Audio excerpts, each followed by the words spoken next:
Finan. So they are leaving the final debate to him.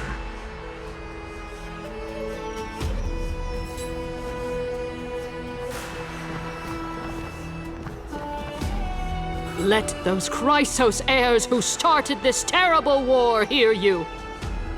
Let them hear the voices of the people!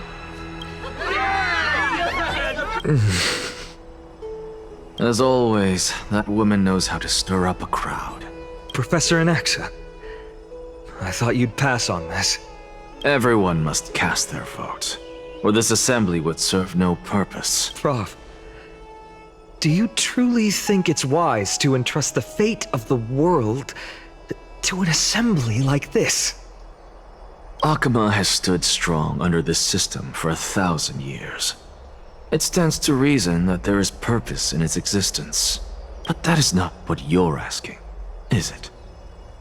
What you really want to know is Aglaya making the right decision in entrusting the fate of the world to you?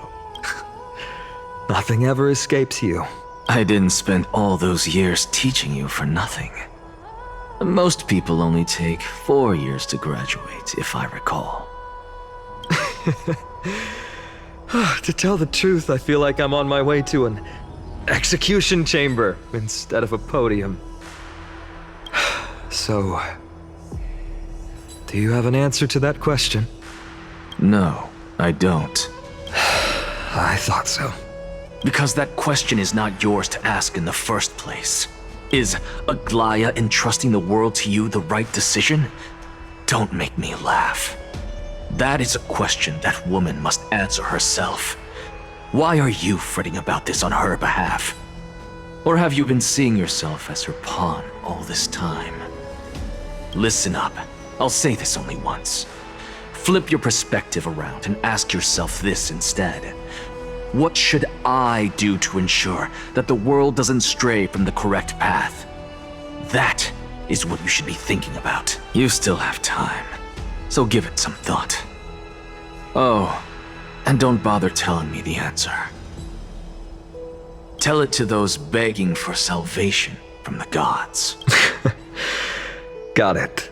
Thank you, Professor Anaxa. That's Anaxagoras to you. Who will you be voting for? That'll depend on how well you perform. May Circe safeguard your thoughts.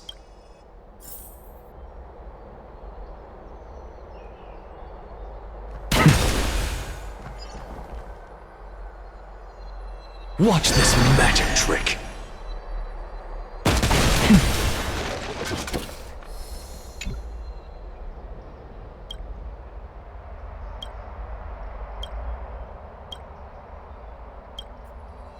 I actually don't necessarily... Elders and citizens, silence, if you please. As the Theoros, I present to you Finan of Ides Elysiae, virtuous citizen of Akama, and the last speaker of the assembly. Much obliged, Lord Lycus. I remember him. He's the penniless lad working for Aglaya. Where's Lady Goldweaver? Why is she sending this guy to give the last speech? Is this really the end of the Flame Chase journey? Can this dude really face down kindness? I actually don't necessarily... By Kephali above. Dear citizens of Akama, as you look upon me, so too do I see you. I see your fear and misgivings, your apprehension about the discord between the Chrysos heirs and the Council of Elders, and your uneasiness about the future of the Holy City. Yet, before you contemplate something as grand as the fate of the world, I ask that you look closer. Look beyond the horizon illuminated by Kephali, at the crisis threatening to overwhelm us. What? Ides Elysiae, my beloved hometown, is a village forgotten by time. It is a place with the most invigorating breeze and wheat fields that spread all the way to the sea. I once thought that there I would enjoy a lifetime of peace and quiet with my friends and family. How I wish I could invite all of you to that paradise, far from the noise and chatter of the world. Alas, I can't, because she and all that she nurtured, all that I loved, they have long been devoured by the black tide. My beloved home is no more.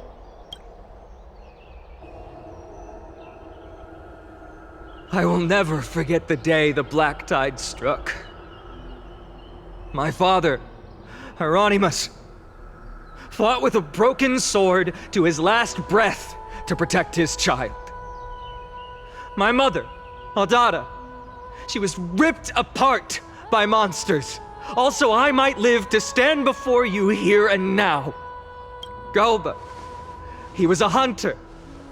But in the end, those arms that once drew a bow instead embraced Piso, his beloved son, as they both breathed their last. Pythias, the teacher, risked her life to save her students, but a burning beam fell on her, crushing her. And what of Livia, her daughter? Did she make it out alive? No, she didn't. Livia, Piso, and so many other children. My childhood friends.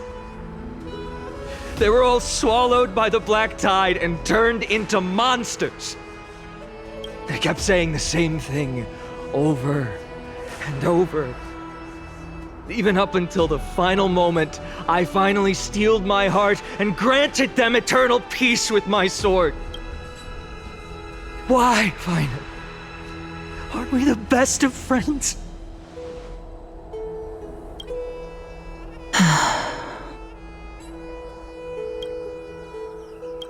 That is the black tide. A looming threat that can bring Akuma to its knees any time. Kindness may have promised that with the 3 Titans of Calamity gone, Akuma will return to an era Chrysia once more, but much as it pains me, I must disappoint you. While the demigod of strife has done everything in his power to hold them back, they are still coming. By now, the name of that black-robed swordmaster, the Flame Reaper, has likely echoed throughout the city already. The roaring thunder is a message from the strife demigod. The Flame Reaver has risen from death, and they hunger for the core flames of the gods.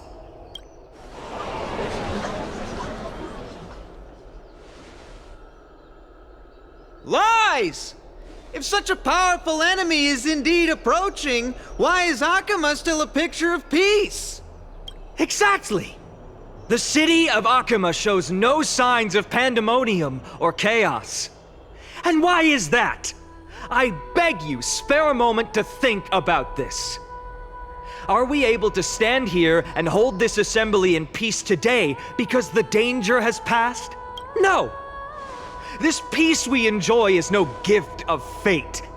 We are able to stand here today only because the Chrysos heirs have stepped up and shielded Akuma from calamity.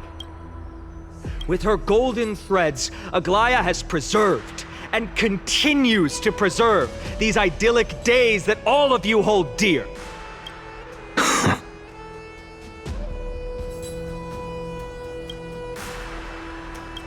Council of Elders claims that Aglaya will one day forsake the people because her divinity is eroding her body and soul. But ask yourselves this. Rather than offering her aid and support, why do they choose to watch and push Akuma away from the Flame Chase journey? The answer that no one can bring themselves to speak of.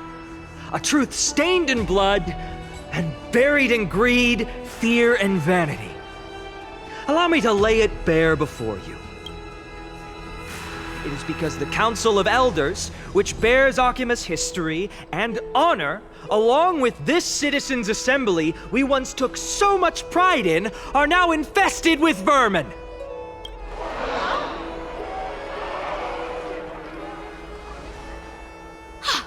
You insolent whelp! How dare you! It is true that Aglaya has reached her limit. Why? Because she has been working tirelessly to weave the defenses of our holy city against the encroaching evil. All while these vermin are making up baseless accusations about her and scheming in the shadows. Not once has she ever failed Akima.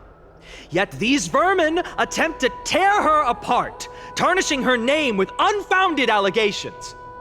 She may have been blessed by divinity, but hasn't her heart always stayed true to humanity?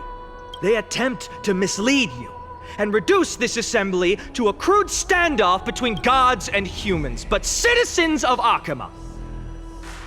Once more, I implore you to open your eyes and look at those around you. Examine them closely. Beneath all that finery, do you see the good heart of a human, or the poisonous glands of a pest? Make your judgment, then turn your gaze to the demigods, whom so many of you regard as cold and merciless. Do you not see the light of humanity in them?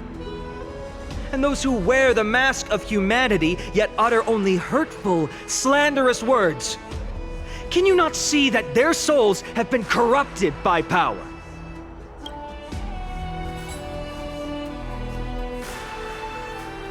Yet, no matter what your answer is, and no matter who your vote goes to, rest assured that you have nothing to fear, for Aglaya, Tribios, and I will remain your faithful guardians and pledge our lives to upholding your decision. And this vow will stay true until the end of our days, where it will be passed on to future flame chasers. A steadfast and unwavering promise that shall endure through the ages. Absolutely right. This Christ heirs have only our best interests.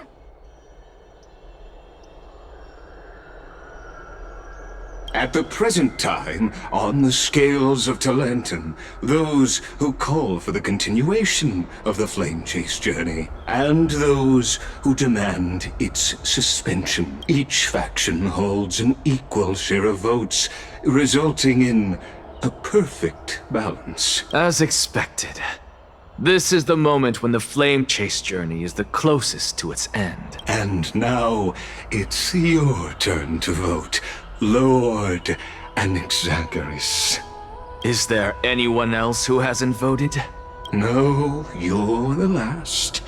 Cast your vote with care, for your decision will break this impasse. I have long since made a decision.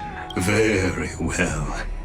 May you bring much needed change to this farcical world.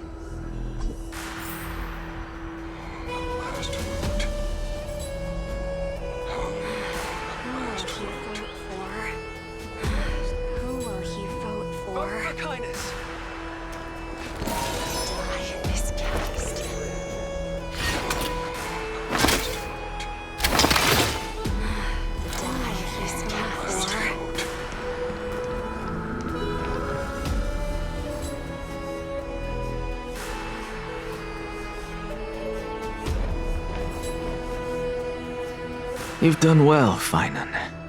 Given the circumstances, delivering a rousing speech to stir up emotions was a prudent move. Thank you all for your patience. On behalf of the 7 sages of the Grove of Epiphany and the scholars of Amphoreus, I, Anaxagoras, am ready to cast my vote. But before that, in the interest of fairness, Lady Goldweaver, I pose a question to you before all who are gathered here. Will you, as Finan has promised, Stand by the decision made in the assembly, regardless of outcome. In the interest of fairness, I make no promises, lest it should influence your decision. Very well. I thank you for your honesty.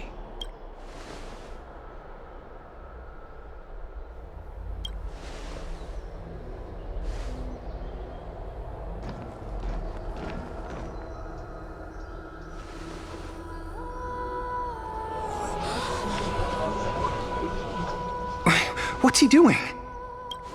The stakes are high. Let's be patient. Cut the act! Who do you think you are wasting our time like this? Lord Anaxa, please do not forget that I... Rule number 1. Do not call me Anaxa. Rule number 2. Never interrupt me. Silence is golden.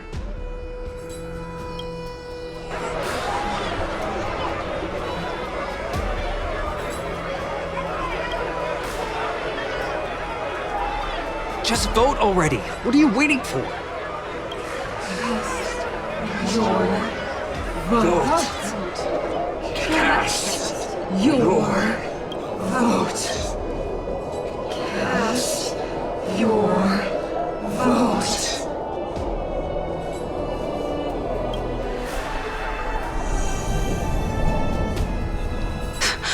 I cannot help but wonder, is every hardship in the world something you will exploit and use to your advantage?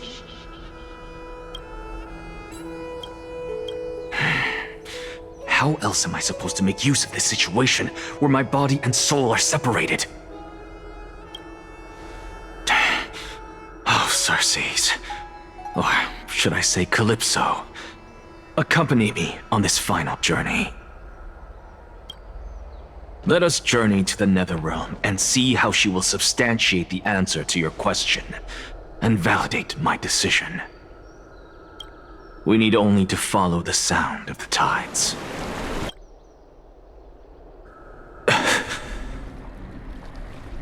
You are... Well done, child. Just as I foresaw, you have achieved great things. Teacher. What a twist of fate.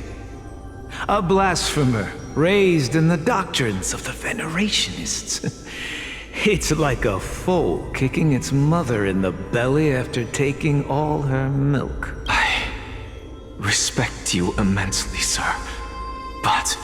You cherish the truth even more. So, child, do not be troubled by the criticisms I have borne. Do not let those voices hinder you as you forge ahead. As the sage of the Venerationists, I am duty-bound to oppose you. But, as your friend and mentor, Anaxagoras, I say, go forth, for the truth is already in your hands. I will keep that in mind. Go now, child. Your lonely pursuit is about to welcome a new chapter. And when you reach the end of this journey, may we meet again with the truth before us. You have my word, sir. May Circes safeguard your thoughts. May Circe safeguard your thoughts. You are right, Empedocles. My lonely pursuit is about to welcome a new chapter. I must be on my way now. May we meet again with the truth before us, Empedocles. What are you waiting for? Just cast your vote. Silence! Silence, everyone! Behold, Circes, here at the center of the world, I shall write the final step of my proof. For this place is but one step away from the truth.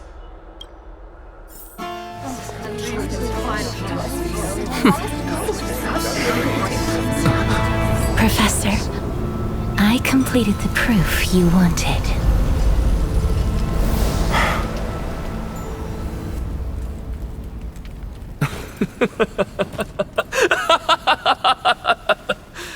Thank you, Castorus.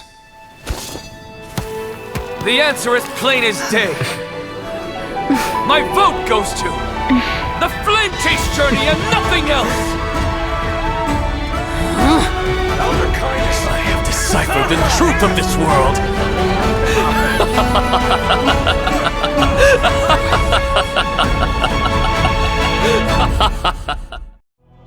With the balance shattered, the result is clear.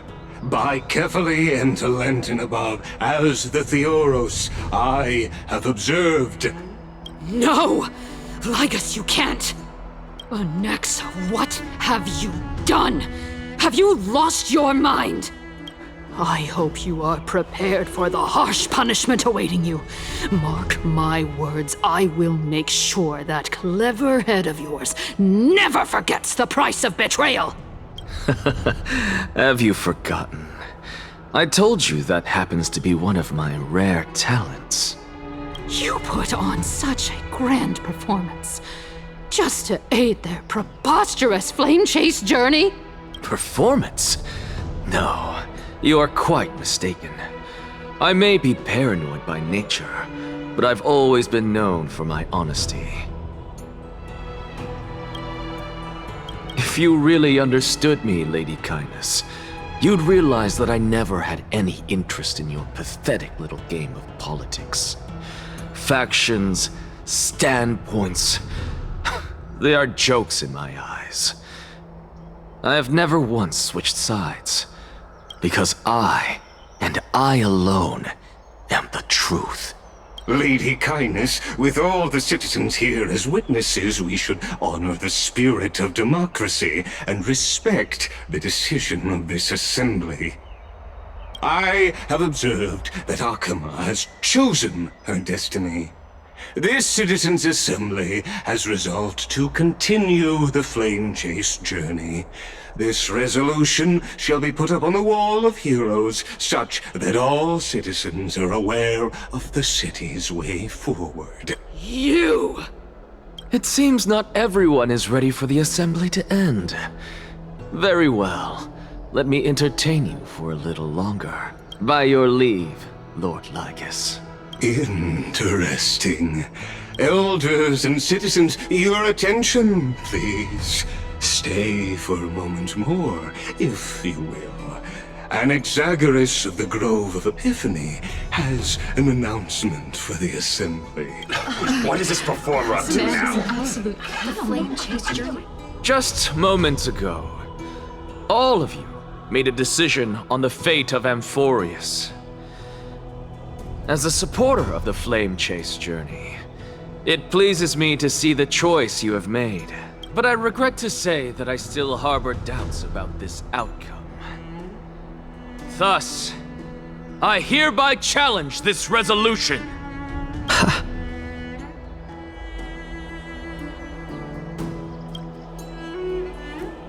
Tell me, who among you dare swear to Kefali's name that Era Nova will truly welcome the fairy tale ending that the Chrysos heirs have promised?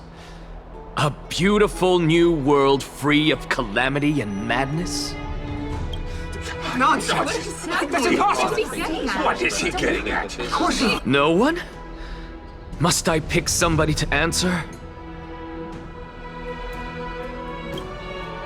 Very well. You, the one acting so wise and profound, in front of all present here, do you dare swear that it will happen for sure? No? Fine. Next. You, the one with ignorance written all over your face. Yes, you. Do you dare swear by it in front of the Titan? What are you trying to do?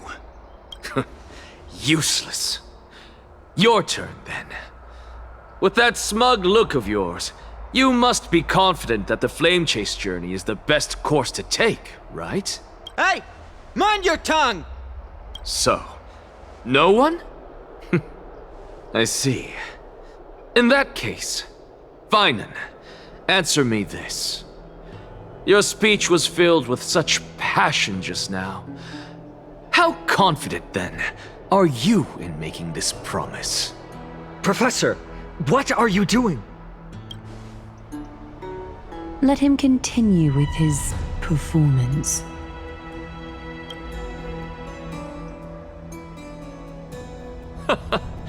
Will you look at that? Even Finan and Aglaya lack the courage to make such a promise. And what's even more absurd is that no one but I can promise you this new world. And yet, the Assembly passed the resolution anyway.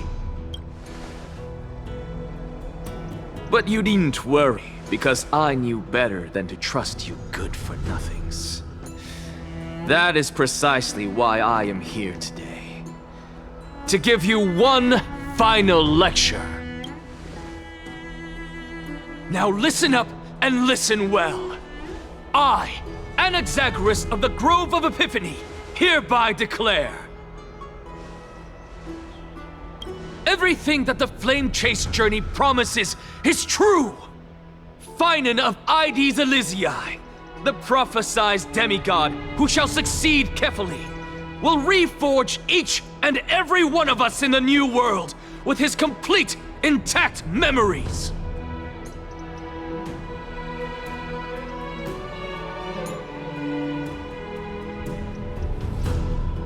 What? The core flame-bearing titans were the Chrysos heirs of yesterday. And the Chrysos heirs who carry the core flames today will become the titans of tomorrow.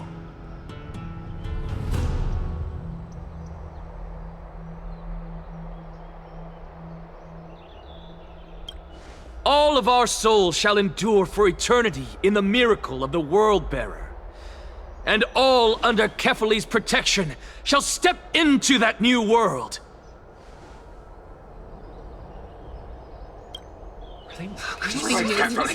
This is pure blasphemy!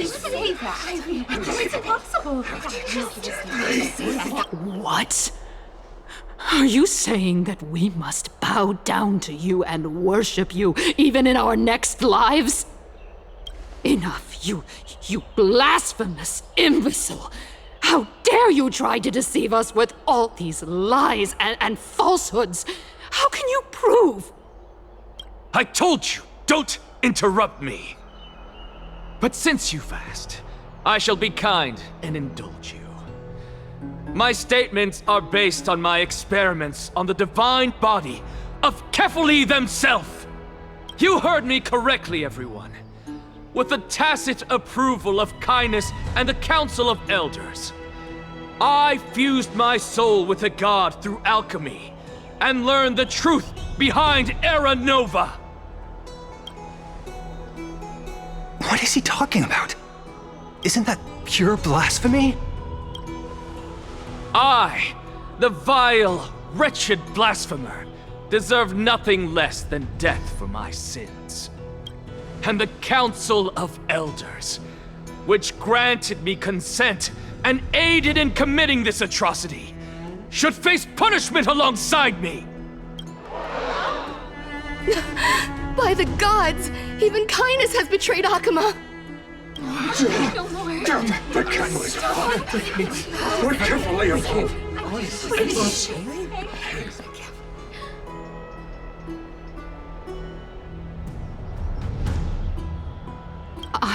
I had no knowledge of his transgressions. He did that on his own.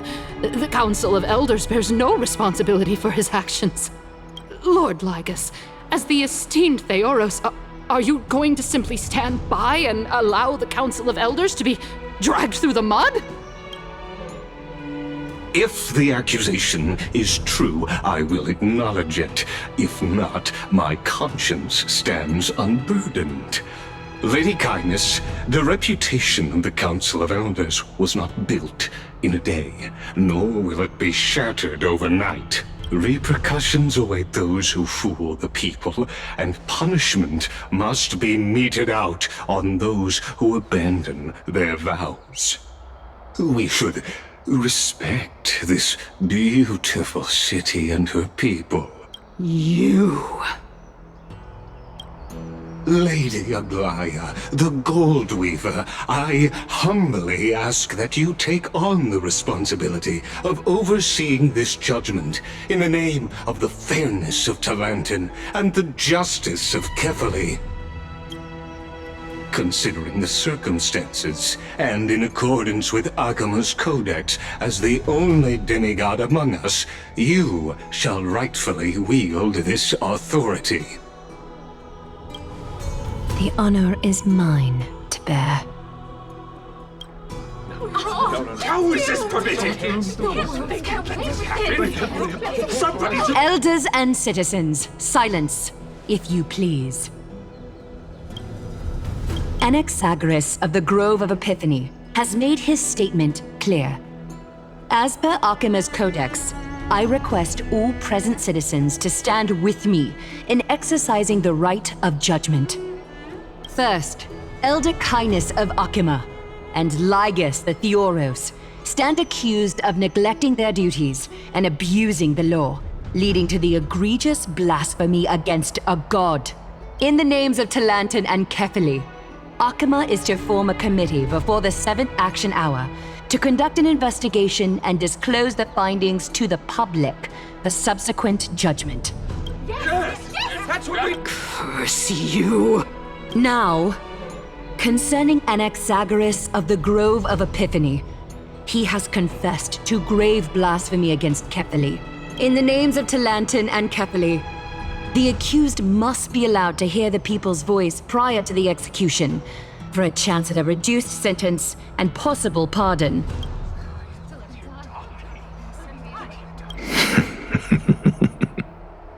Professor. Let him die! Let him die! Let him die! Let him die! Let him die! Let him die! Let him die! Let him die! What decision will you make, Lady Goldweaver? Enough with the hesitation, Aglaya.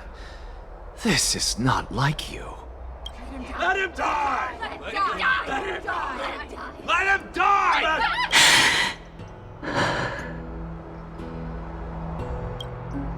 Then, in light of the people's voice, O Talantin on high, may you bring death upon him.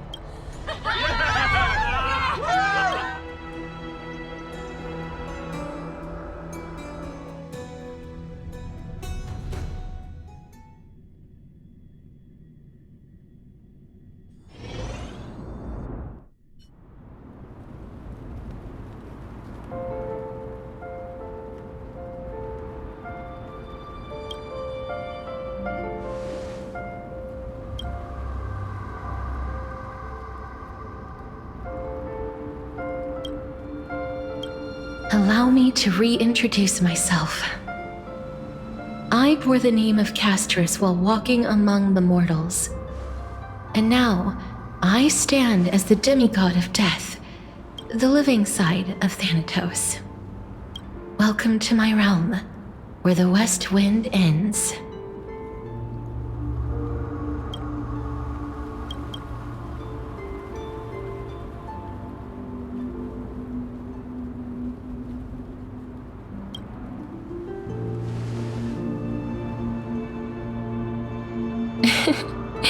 You're still as energetic as always. Did you know? Every flower here was planted by Thanatos themselves. These flowers were originally both lifeless and immortal, but in the first rain brought by the River of Souls, they were given new life, flourishing as the bearers of countless souls. And it is my duty as the Master of Death to tend to their well-being and foster their growth in this serene haven. Similar to the structured cycle of life and death in the mortal world, these flowers too shall wither and fade, returning to the earth and then ascending to the sky with mist and tides. Eventually, they will descend to the mortal land as gentle rain. Every soul undergoes the perpetual cycle of reincarnation, albeit in varied forms, until the world meets its end.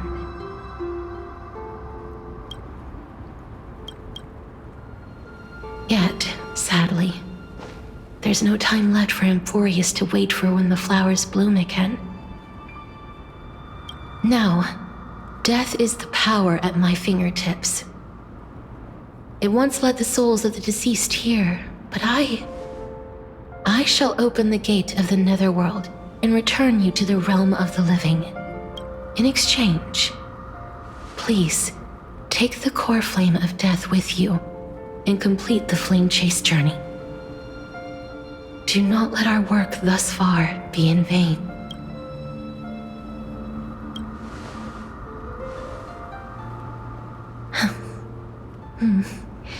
Just like the other demigods, I will stay here and embrace my destiny. That being said, it is not easy to guide a lost soul back to the mortal realm. The whispers of death are sweet and alluring. If your determination wavers, you will succumb and be forever ensnared by the netherworld's grass. Please consider this a one-time exception. I will do everything in my power for the flame chase journey, and for your life, the only life I can save. I am glad to hear that. Over here!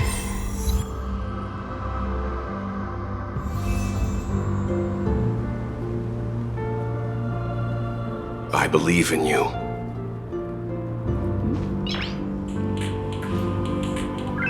Noise.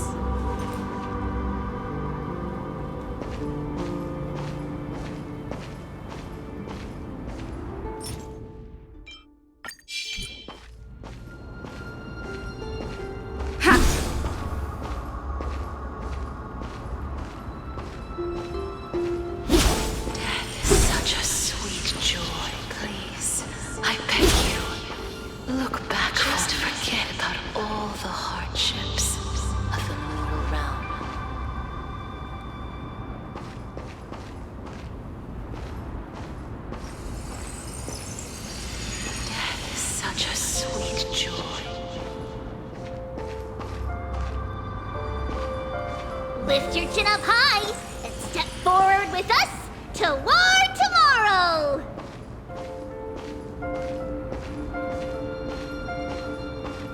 That's right. Keep your eyes on the dawn.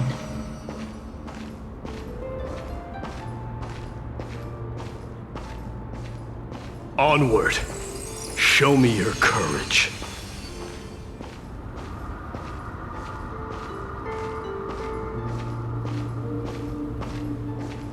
Partner, we shall become heroes together.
This is proof that you once lived.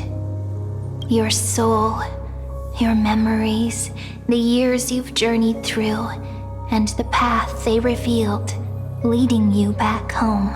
So, continue onward. Do not stop moving forward, and do not let her sacrifice and the support of all who have stood by you. Over here, friend! Take my hand! Let's go home.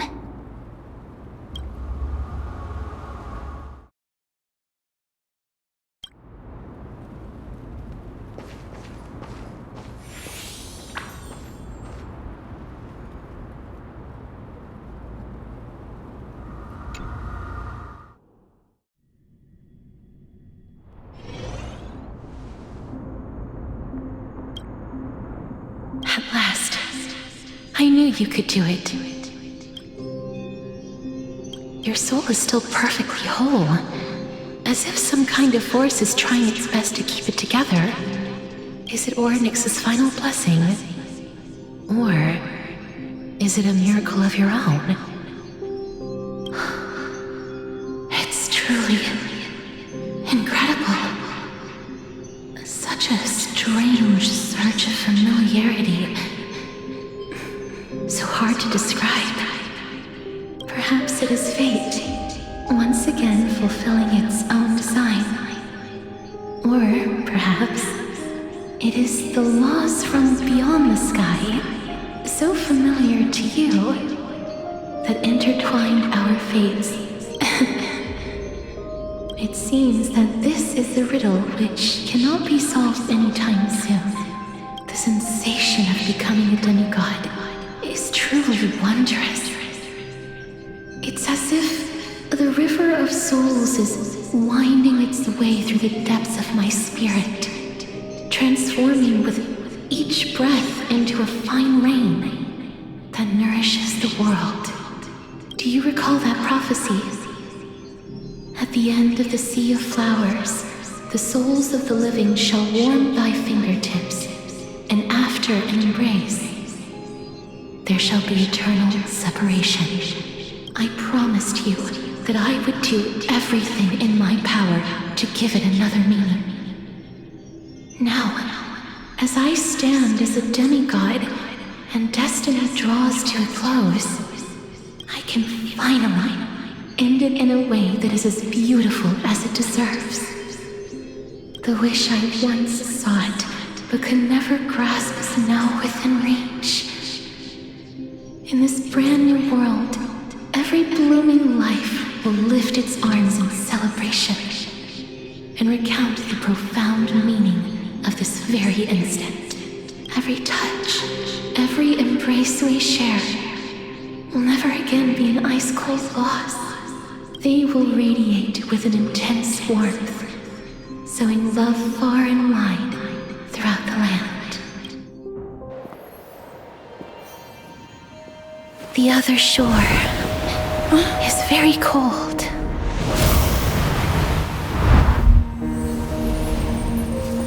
May I borrow your warmth one last time? Thank you for fulfilling this wish of mine. The place I'll be going to is what humans call the Land of Sorrows. But with this heartbeat and the residual heat of this embrace, I shall turn the nether realm into a gentle place of rest.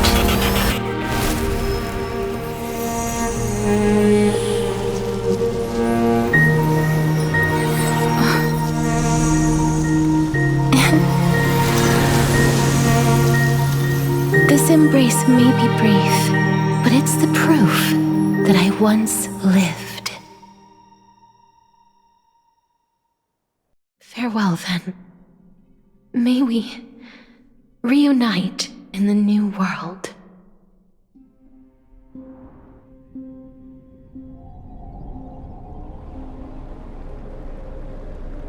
That grand and absurd performance was what you've been seeking your whole life? I gave up everything in search of truth.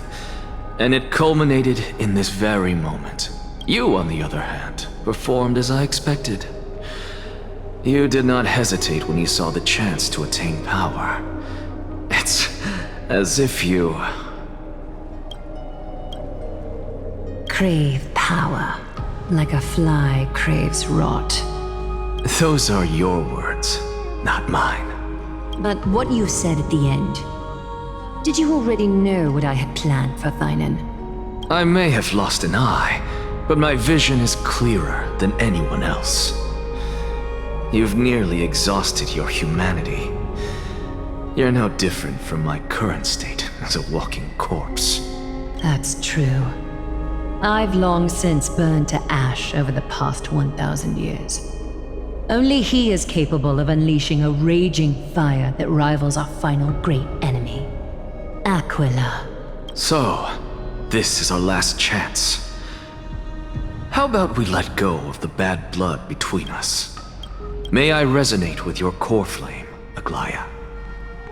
Please do. That's impossible. To persist with your soul thinned to such an extent. You're insane. Just as you fight to lug your corpse onward to complete your unfinished goals, I have my own reasons for doing this. Until Thynan grows into his position as the prophesied leader, I must continue to lead everyone on the flame chase journey. I must keep inching forward, even if only as an empty shell. I've long predicted this was the case, but I didn't think you'd already lost so much. How ironic. We would have avoided so many misunderstandings if you and I had just spoken this candidly before. But casting aside our ideological differences, there is one thing you and I agree on. Thynan. Yes. He was born to be a hero. He understands the hearts of the people, and I can confidently say he is a far better leader than you. Only he is capable of fulfilling your mission. Sadly, he is a man cursed by Nestia. But by my estimates, his horribly elaborate sense of style should not impede Era Nova. Congratulations are in order. We found common ground at the very end of our destined paths. When you put it that way, it makes me want to take back what I said. Aglaya, we're back. Come welcome our great hero reborn from the ashes. I hope he didn't hear your earlier assessment. It wouldn't be the first time I criticized him. A man should be aware of his own shortcomings.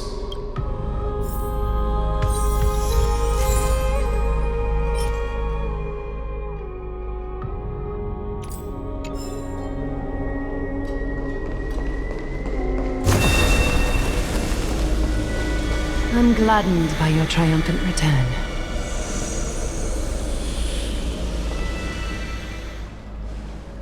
But I don't see Castris among your number.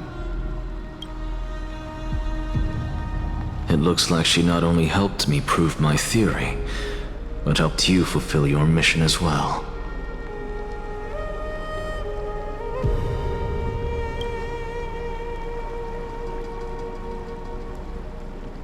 She might not have been able to change her fate, but she still wrote the final verse of her epic herself. Trinin, please recite the prophecy for us. Trailblazer, please surrender that scalding cool flame for us as well. You are the only life she ever saved by her own hand in her 1,000 years on this earth. I believe no one is more qualified for this noble task.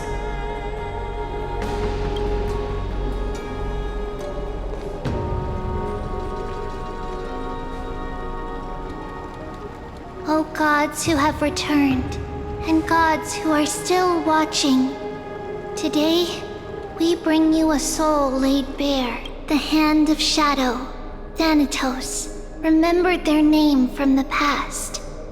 From daylight they came, and to their fragrant dwelling they return, to walk now among your ranks. And there was one who joined hands with the Titan, a traveler risen from the dead, and reborn among mortal kind. She is the everlasting night, and shall now proclaim in her good name, O Majesty of the 12 Titans, pillars of the world. We seek your divinity to mend the rifts of the world. Fill our bodies with blood of gold, till we wither in willing service to the prophecy. Step forward, trailblazer from beyond the sky, and together with us, surrender the core flame and carve their star into the sky.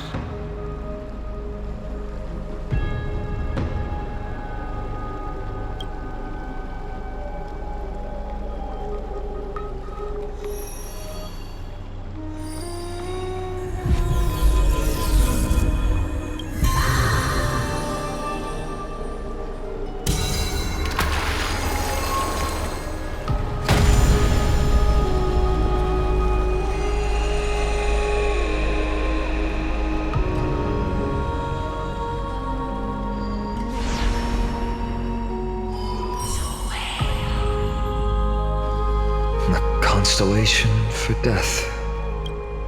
For life and death, to be more precise.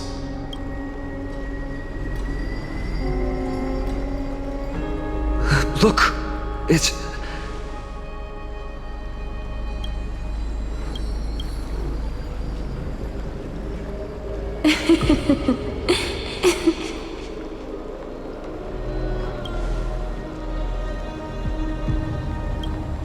No, it's only a divine echo.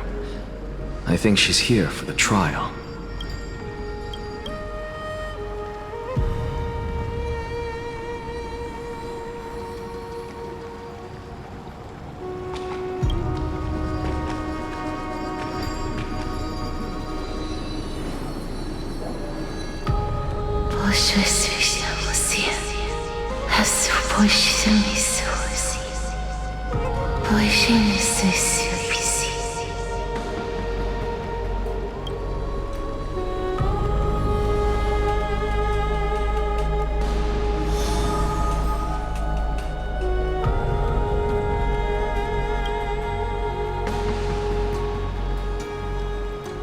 What did she say?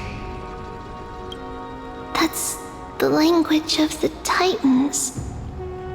Castorus... No. The Titan. They said... I have illuminated the cold shadow of death. Onwards. For your path to the future is bright and its flame eternal.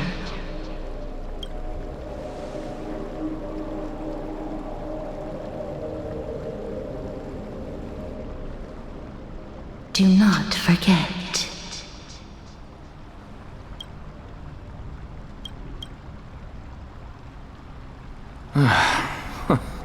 She made quite a scene. I suppose it's my turn now. I won't stop you. Professor, you... What's with that look? You were present. So, let's get this execution over with. We wouldn't want to bring shame to Akima's divine laws or keep me from creating a new world. You never change, do you, Professor? I don't understand. If your theory is correct, you'll lose all memories of your past life once you become a Titan. So what's the point of becoming a god? Of course there's a point. Even if I forget who I am, I'll still have my brilliant mind. It goes without saying, I'll find a way to retrieve memories of my past life.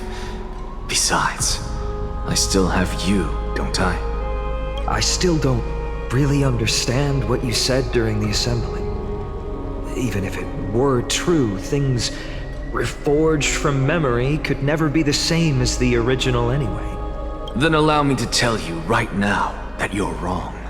What exactly are we? My answer is that the Chrysos heirs are the future Titans and vice versa. Of course, this answer only applies to us. So, what are we when it comes to regular mortals? The very essence of the world, our souls, are tiny invisible seeds that hold records of each person's memories of the world. And we are the buds that sprout from these seeds to grow into great trees. Is that what new sporism means? Correct. Once our physical bodies are born, we become new extensions of the world. From there, we plant our seeds into someone's memories and then scatter them into the hearts of countless people in the future. Just as seeds are affected by their environment, so too will our appearances differ across memories.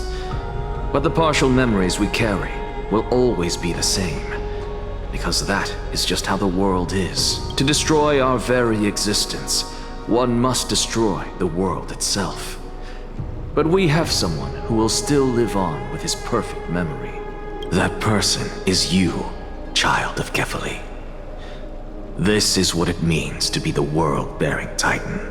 So, carry everything of this world and live on.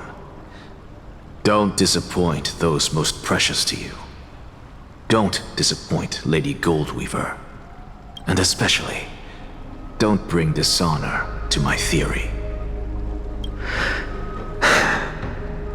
Anaxa, I swear to you, I'll lead everyone to our reunion in the new world. Good. That is all I have to say. Farewell, everyone. May we meet again in the next life. Farewell, great performer. May Circes safeguard your thoughts.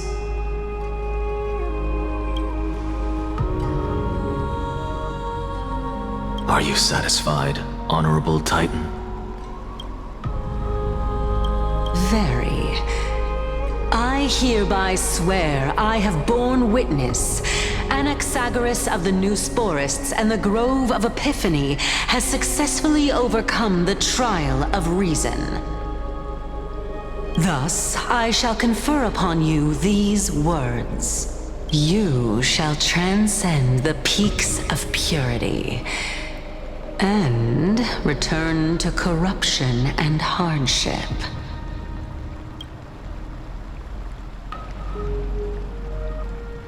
Oh, so that's a god's prophecy. It sounds like you just rephrased my past, present, and future. Oh, Circes, Circes. Is that all you've got?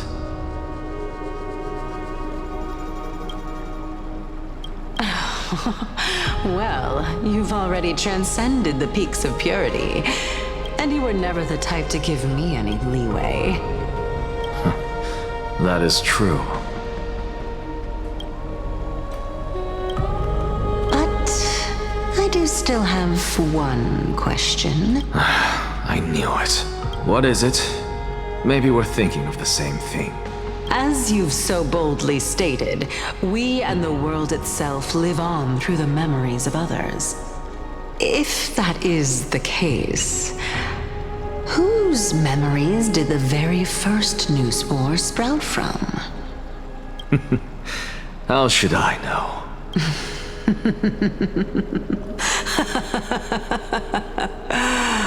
Oh my. But since we are both equally curious, we should allow the children of humanity who come after us to investigate in our stead.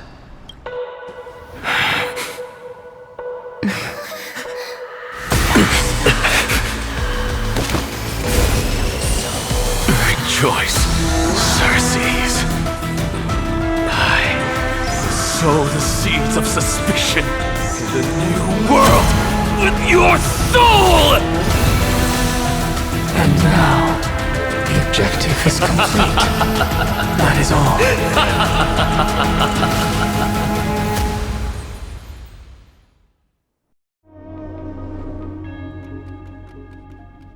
Thankfully, she's still alive.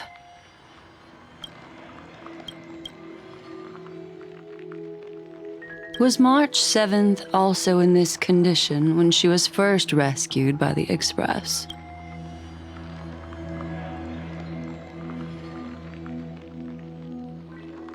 But she still woke up naturally. Looking on the bright side, that might happen this time as well.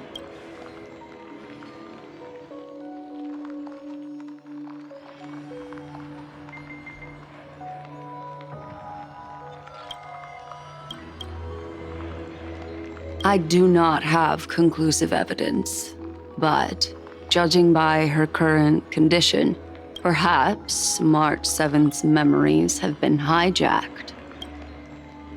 Think about it, Miss Himiko. What will happen when someone loses their ability to remember?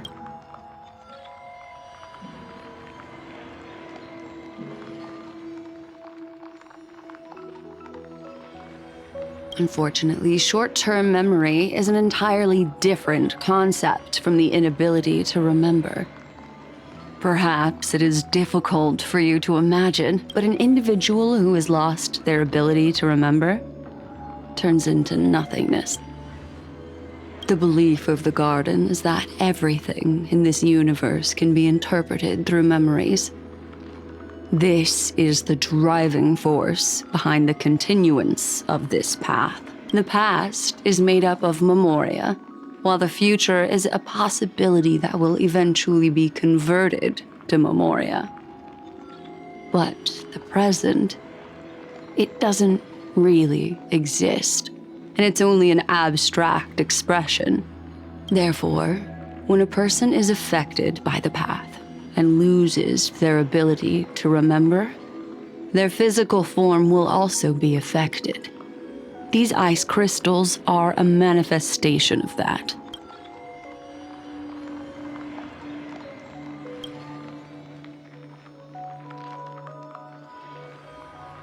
Is Miss Himiko suspicious of me? In other words, now is the time for me to prove my innocence. That's not a problem, of course. The true reason behind my intentions is that Amphoreus holds special significance. For some memo keepers of the Garden with extremist views, it is a perfect example. A world that can only be seen through the Garden's mirror means that memo keepers have the right to keep the world in their private collection. If those pathstriders of remembrance were to uncover the secrets of Amphoreus first, they might unleash their wild ambitions and remodel more worlds into a similar form.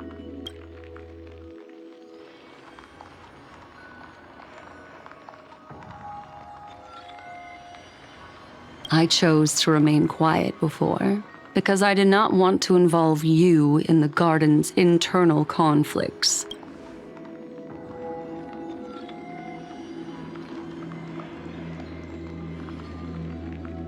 You can be even bolder with your guesses. The people that I'm talking about, they aren't just individuals. They are an organization that has already attached itself to the pinky finger of Fu Li. I cannot be certain, but at the very least, they are capable of doing so. I am deeply sorry about what has happened to March 7th, but the deal that I propose still remains a fair one. Amphoreus is still an excellent destination, and investigating further might allow us to uncover the truth behind the accident. Miss Himiko, the wisest choice right now is for us to continue cooperating.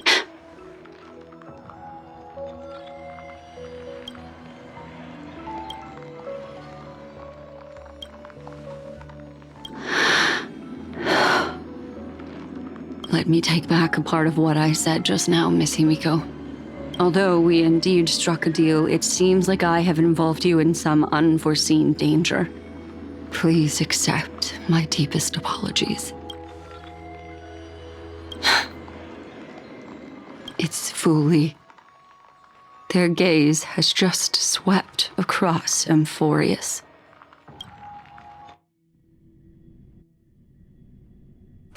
Oh, how interesting. I never expected a mere memo snatcher to be actually hiding so much inside her head. What's even more interesting is that the word Amphoreus has appeared in her subconscious. This lady seems to be having fun. Is she usually like this? It's, hard to explain. What are you two whispering about? Has it not occurred to you that I can hear everything clearly? Oh, please pardon me, Madam Herta. Would you mind sharing with us what you've discovered? The ones who need help are the Astral Express. You will have to put up with my methods, even if they are rather unconventional. Let's get back to the topic. By using the fourth mirror, I rummaged through the brain of this memo snatcher and learned a good deal. Not only does this person know of Amphoreus, but there are also many memo keepers who are interested in the place. I searched through her consciousness and found the following terms: the Eternal Land, the Rejected Land, and the private collection of the Garden of Recollection. It seems like Miss Black Swan is indeed hiding some things from us. Since I'm not able to find any useful clues from the outside, why don't I personally visit this mysterious Amphoreus? You're planning to head to Amphoreus yourself? Yes, but not in the flesh like you all foolishly did. See these Herta mirrors? With them, I can project my data spirit entity to any corner of the cosmos through spatial warps, without even needing to leave my room. But of course, these corners of the cosmos must be within the coverage zone of inter-astral peace communications. After all, this is collaborative technology. I see. You do seem like the more indoor type. Although that star zone is not within the network of the IPC, the Express itself can serve as a signal station. Come, give me the astral chart coordinates. Then, sit back and enjoy the show.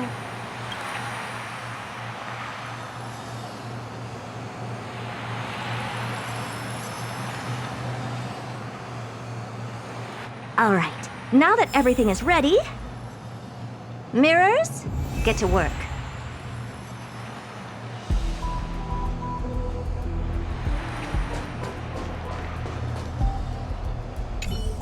Thank you, Madam Herta. Companions are the lifeblood of the Astral Express. When things are settled, we will repay you for all your help. Well, this young man sure is courteous.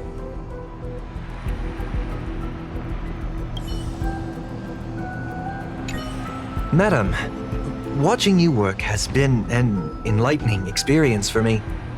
It's hard to imagine that an outstanding scholar like you could maintain such a relaxed manner most of the time. Your calm and collected nature is truly a trait that I should learn. This brat. Why does everything that comes out of his mouth sound so snarky?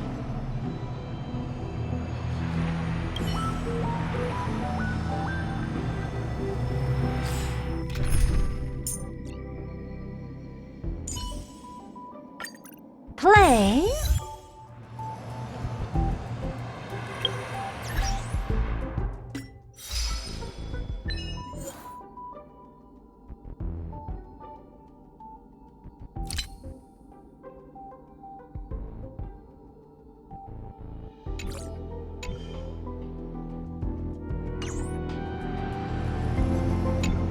Madam, you're calm and... This brat. Why does everything that comes out of his mouth sound so snarky?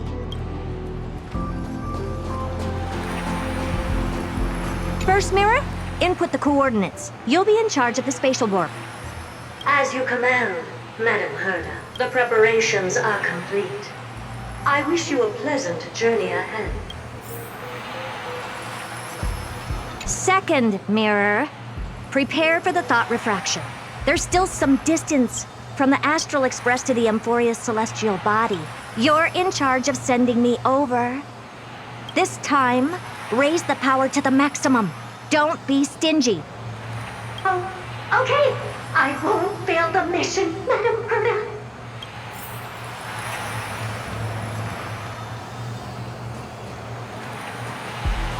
Third mirror, you're in charge of generating the data spirit entity.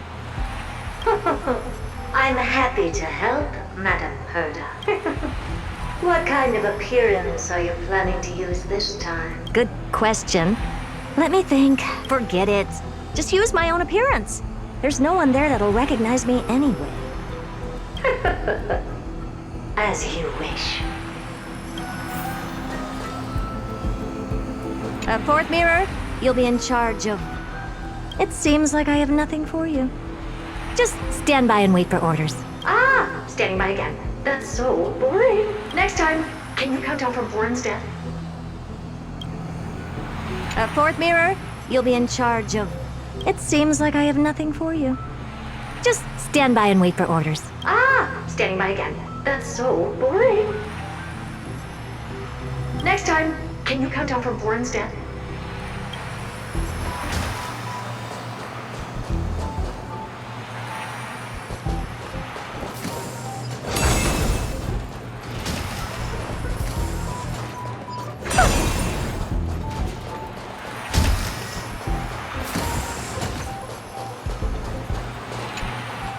Preparation of the data spirit entity complete. Thought refraction at max power. Excellent. The first mirror. Let's get going. Have a safe trip, Madam Herta. May your journey yield good results. Coordinates input complete. Preparing to activate spatial warp. Destination, unknown celestial body. Amphoreus. Spatial warp countdown.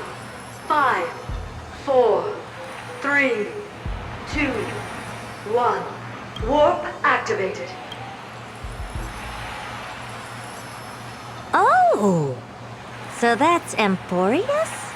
Its appearance is, well, sure is unique. Second mirror. Prepare for thought refraction. It's time to send me in. All right. Please read the safety protocols carefully. Can't you hurry up? Yes, ma'am. I didn't expect it to be so turbulent. I should have asked the second mirror to use slightly less power.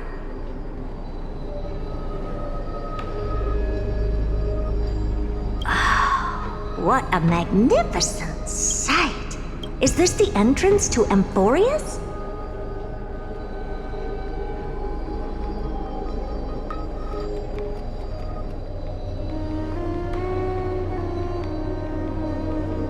Let's see. Perhaps I'll be able to find a way in.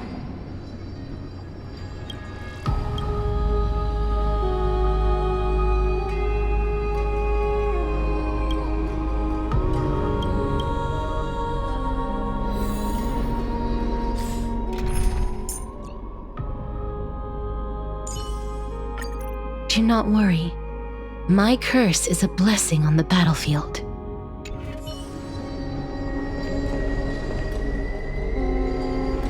What's this? A statue? It's ugly. I don't like it.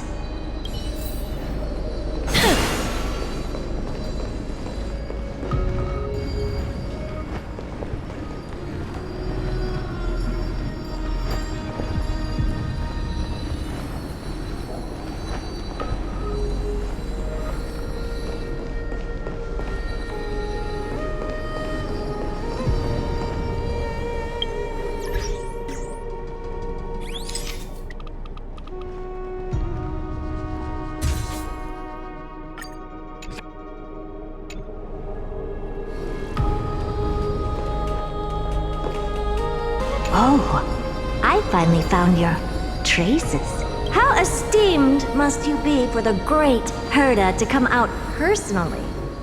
When we return, get ready to become free labor for the simulated universe for the rest of your lives.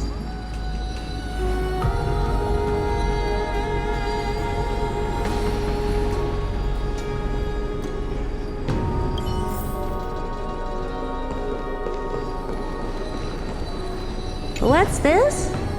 How creepy. Oh, it moves? Who are you trying to scare?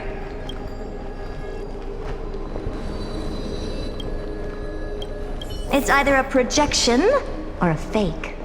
There doesn't seem to be much to take note of. Now then, how am I going to get into Amphoreus?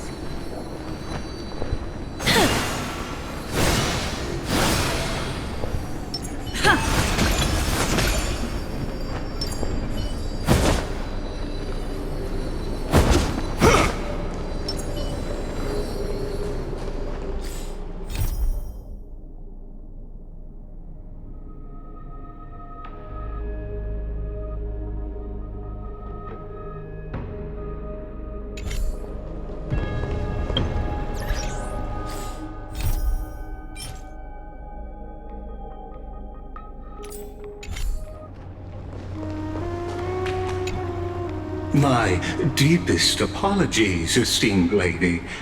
I'm afraid that you cannot proceed further. Who's there?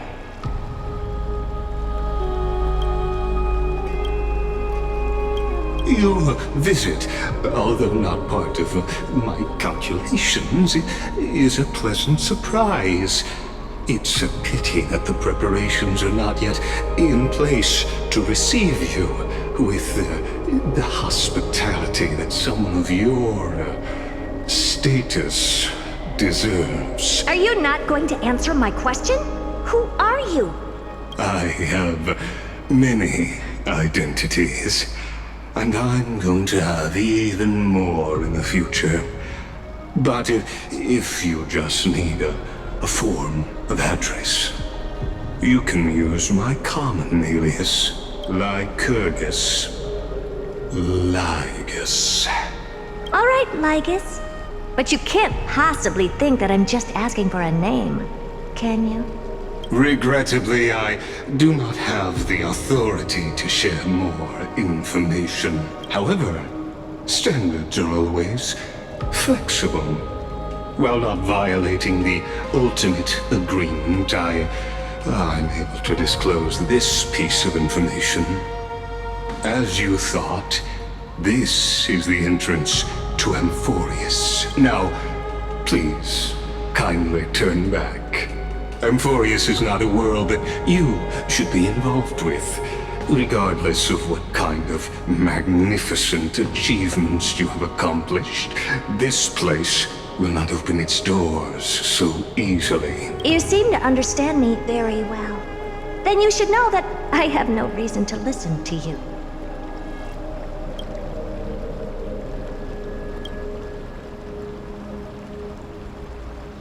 Your reaction is completely within my calculations. Despite my long years as a watcher, it seems like my assessment of human nature still remains accurate. From you, I'm able to sense a beautiful desire for knowledge. But my answer remains unchanged. Madam, it is with the utmost goodwill that I suggest you return to where you came from.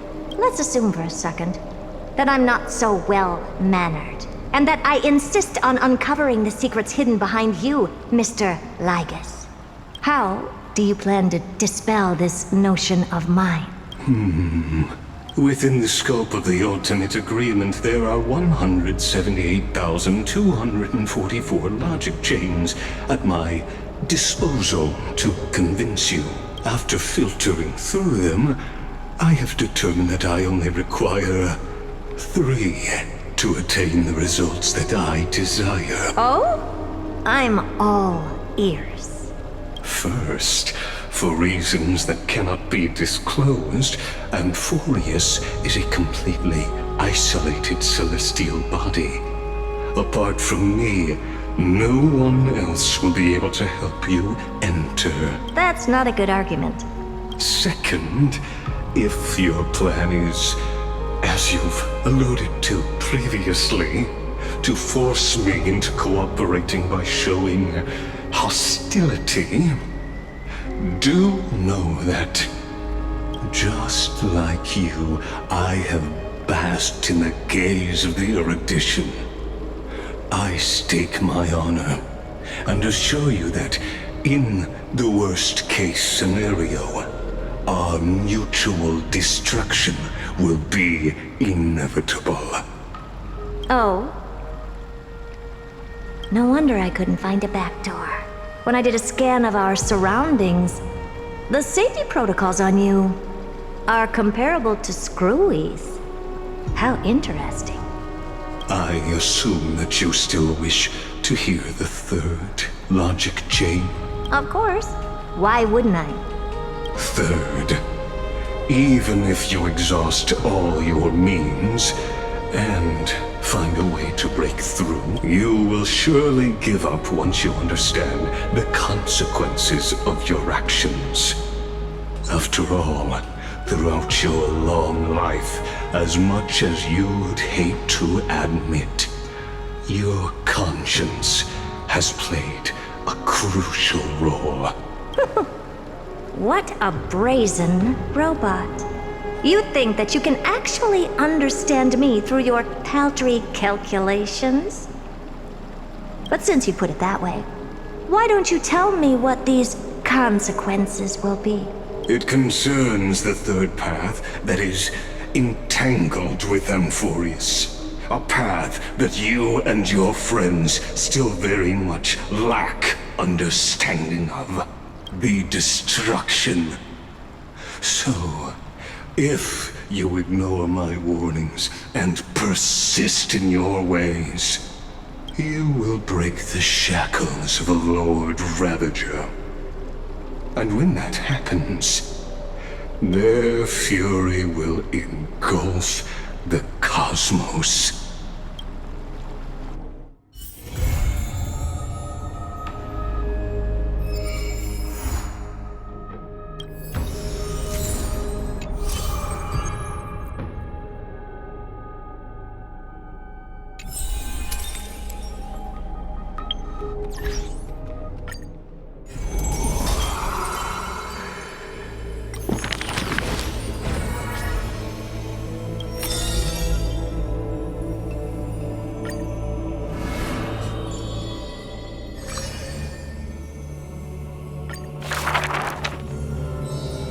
Is this courtyard a tad too small? It's okay, Clementine. As long as it provides warmth plenty.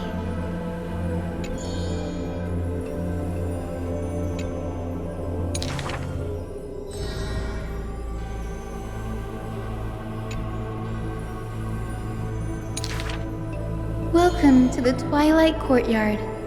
How can I help you? The end times are coming, and we all wander more and more. Oh, you may heal our wounds, but you cannot cure despair.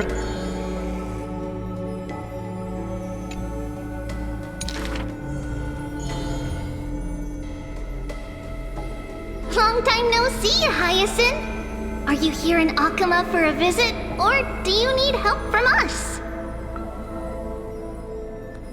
I want some shining things, even if they're considered junk.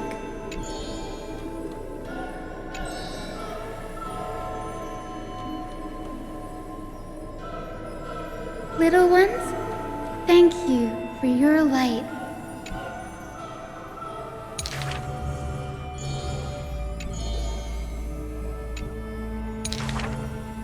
Wow, there's light everywhere. What a warm place.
always lived in isolation. Out of courtesy, this is how I practice my words and actions.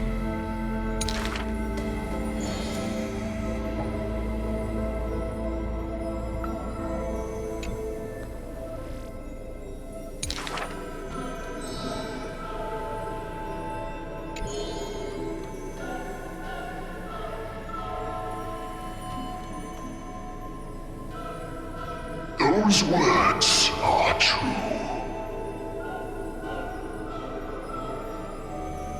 Though they won in fierce battle, the warriors were powerless to turn the tide.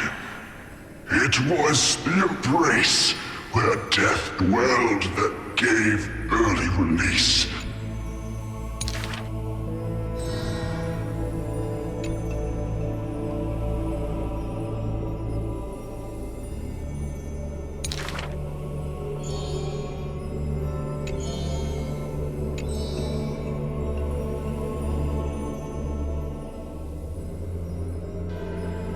I must peer into all fates unknown.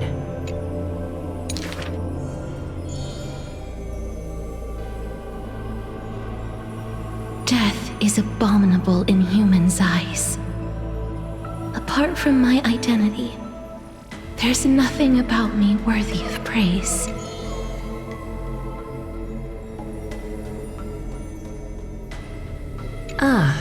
Well, none can know all things, nor be skilled in all crafts. Her works are too early for the living to comprehend.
The first story is titled The Golden Apple.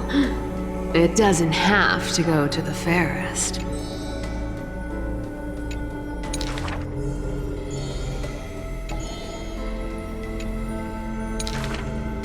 The second story is titled Trying to Argue? Don't trick yourself, please.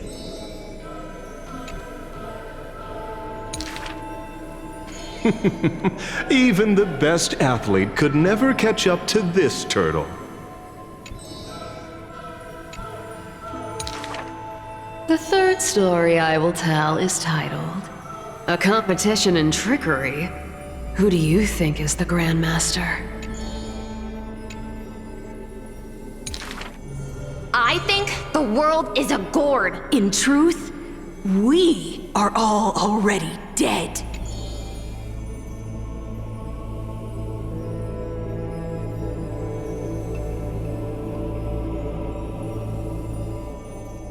Zagreus can only tell lies, and I am Zagreus. The fourth story is called You Like Money. Good. But you must pay the price.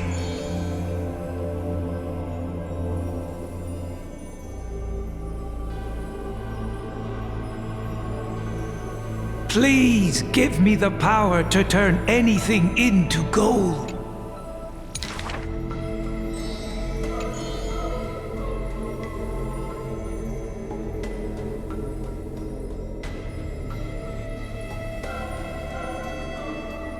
Go back and check your vault.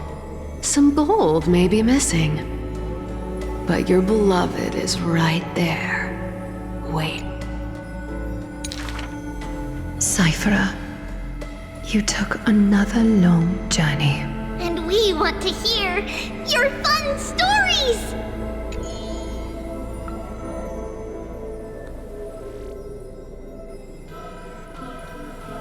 Basically, I visited 4 places, tricked them to my heart's content, and came back fully rewarded. The dawn will never cease, and the thief star wanders in foreign lands. How would you know that I am not lying right now?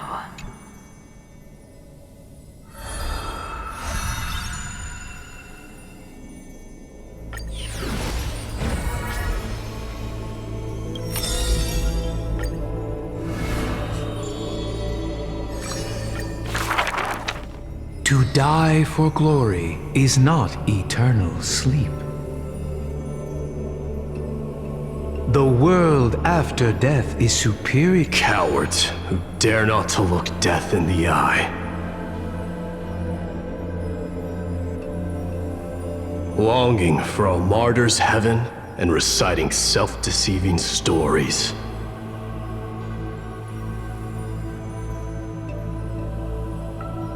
True warriors should treat that paradise with spite.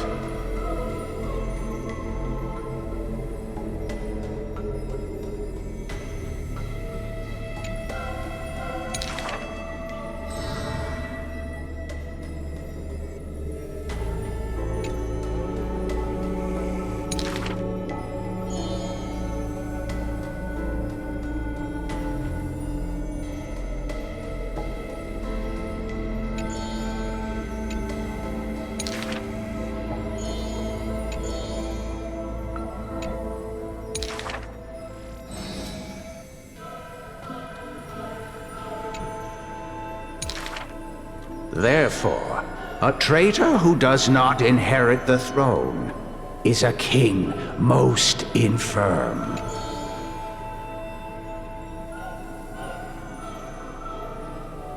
These are not rumors unfound. But will they matter if my deeds eclipse those of all other kings, achieving never turning back in war? He seizes all our glory.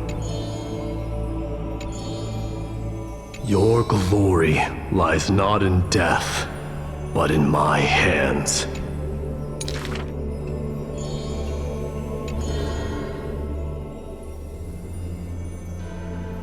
Did you already walk?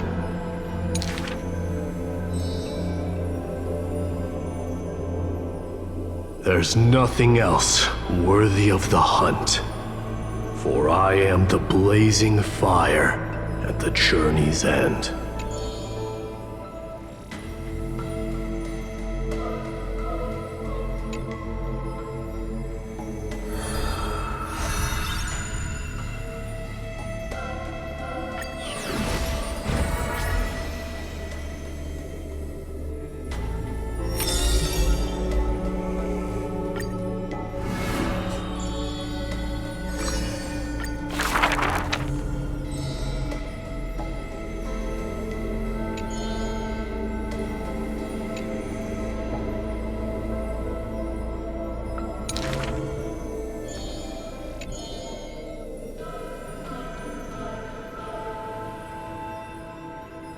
Before a strong wind, a weak nobility cannot stand.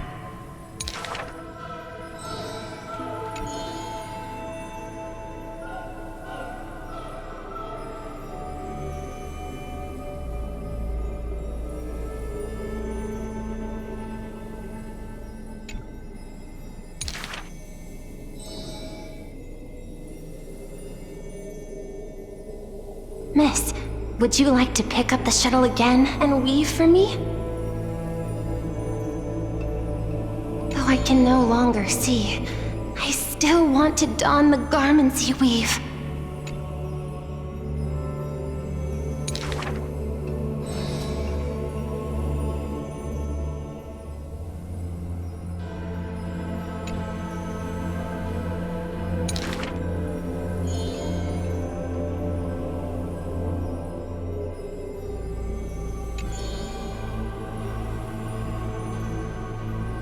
Majestic lady must be Nestia in the flesh. The mistress's beauty is quite reduced by a maidservant so unsightly.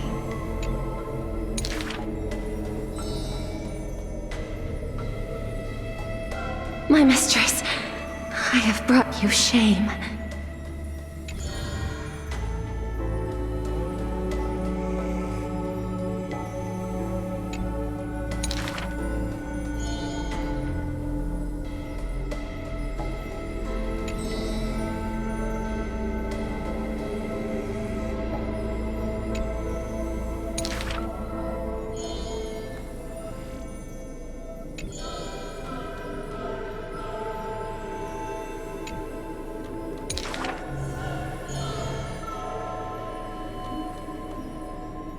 Why are those that appear so fair in fact ugly in truth? Why do faces unsightly contain souls cut from noble cloth? Why can the blind see the light? And why do those with eyes only see night?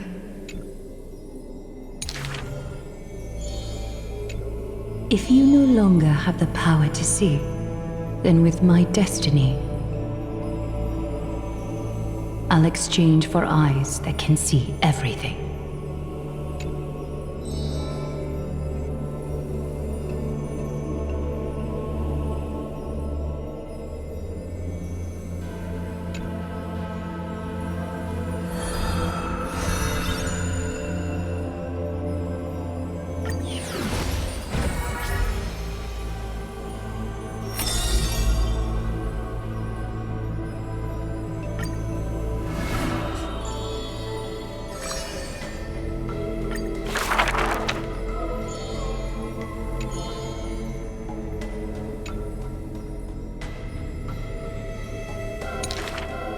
Before people pass away, I write down these poems.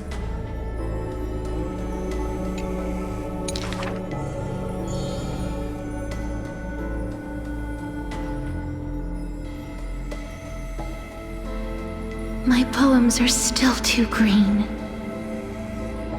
not worthy to be art.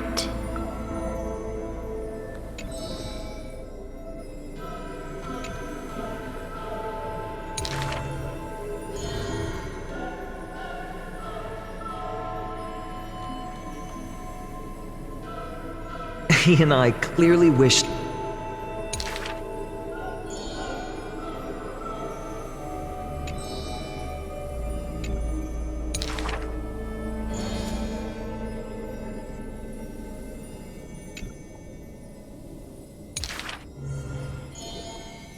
This is truly difficult to write. My duty is to lead the living to the end. I cannot think of a fitting end for a poem to...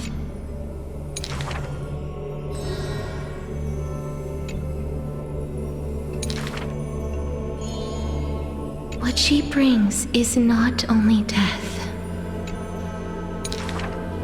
Apart from death, there is something else that is worth remembering.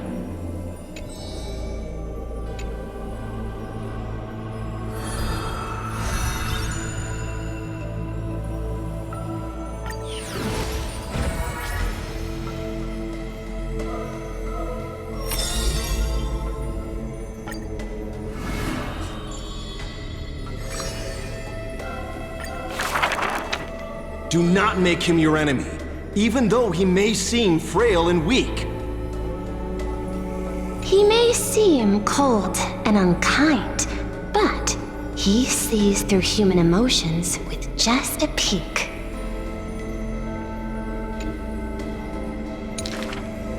All is science, and human wisdom knows no bounds. Both martial prowess and emotions are knowledge that can be found.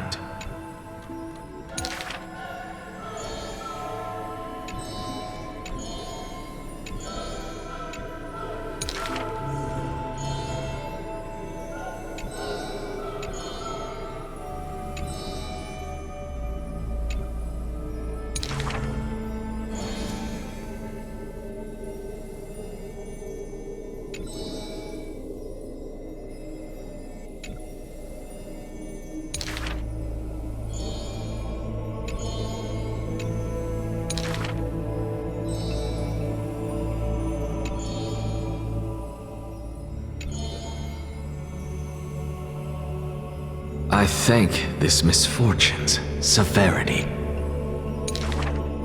If this road is easy to walk, then future generations will not praise my name in piety.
Emerge from your cocoon.